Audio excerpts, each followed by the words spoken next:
Mr. Luetkemeyer. Thank you, Mr. Chairman, and thank all the witnesses for your compelling testimony and sacrifice to be here and all the background you're giving us this evening. It's very, very vital to us.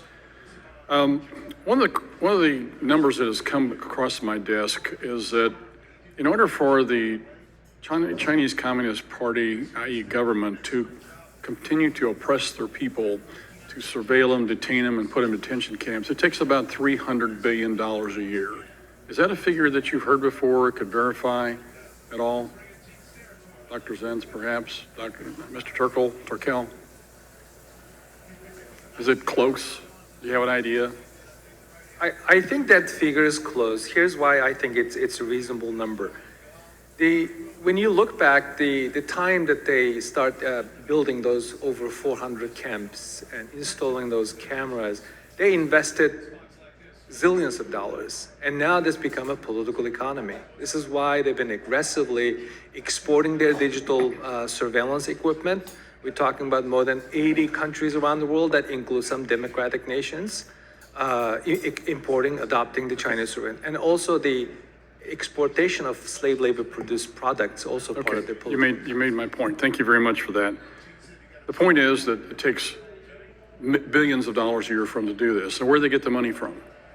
This is a concern, and in your testimony, Mr. Turkel, you indicate and name names, which thank you for that, because I think it's time we start naming names of companies that do business, companies that fund these people and companies that are engaging and supporting this type of activity.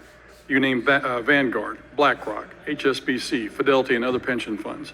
I can tell you from being on the Financial Services Committee, the CEO of BlackRock recently made the comment that the best place to invest the next 20 years is China. That can't happen, but it is happening.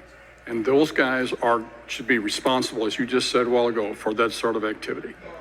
So by naming those folks, how are they getting those dollars into these different companies over there that are helping with the atrocities?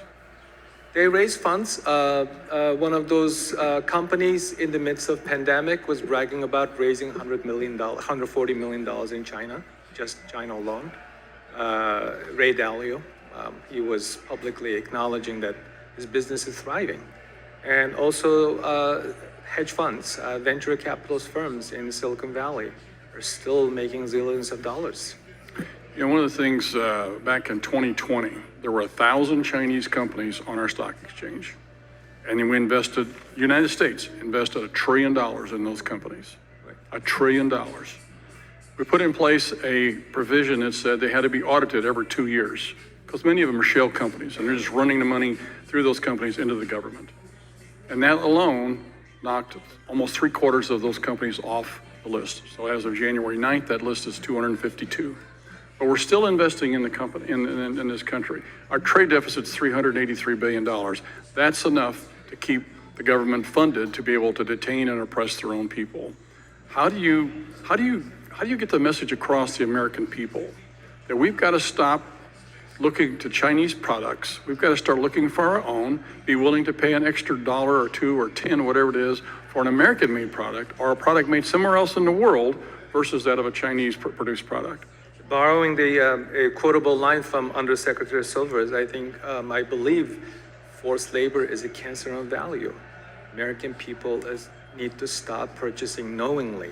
Now everything we touch, solar panels, pharmaceuticals, PPEs, beauty products. As you may have seen, CNN reported the Uyghur woman hair products being sold. 13 tons of hair products were seized by the CCP. How many shipments did we miss? What else that I've been sending? And they label these products as black gold. People need to know that we are complicit in the ongoing genocide. One quick more question. I notice you come in here with the International Finance Corporation, which is a development arm of the World Bank, is allows China access to their funds.